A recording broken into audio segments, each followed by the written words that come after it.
దేవవ్రతుడు భీష్ముడుగా ఎలా మారాడు? భీష్మ ప్రతిజ్ఞ వెనుక ఉన్న అసలు కథ ఇదే. మహాభారతంలో అత్యంత శక్తివంతుడు, కురువంశ పితామహుడు అయిన భీష్ముడి అసలు పేరు దేవవ్రతుడు. మరి ఆయనకు భీష్ముడు అనే పేరు ఎలా వచ్చింది? ఈ షార్ట్ వీడియో చూస్తే మీకు అర్థమవుతుంది.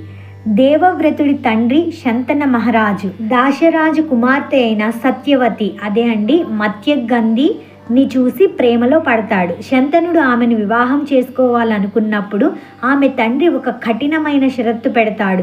నా కుమారుడికి పుట్టిన కొడుకే ఈ రాజ్యానికి రాజు కావాలి, అప్పుడే నా కూతుర్ని ఇస్తాను అని అంటాడు.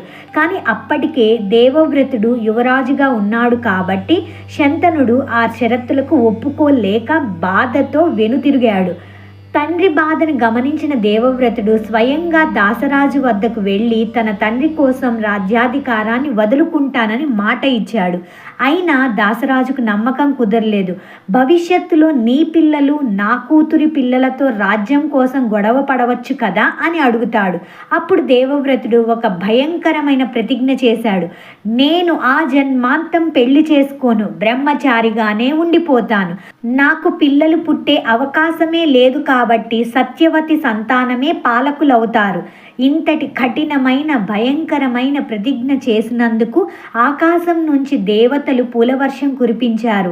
ఇలాంటి భీకరమైన ప్రతిజ్ఞ చేసిన ఇతను ఇకపై భీష్ముడు అని పిలువబడతాడు అని స్తుతించారు.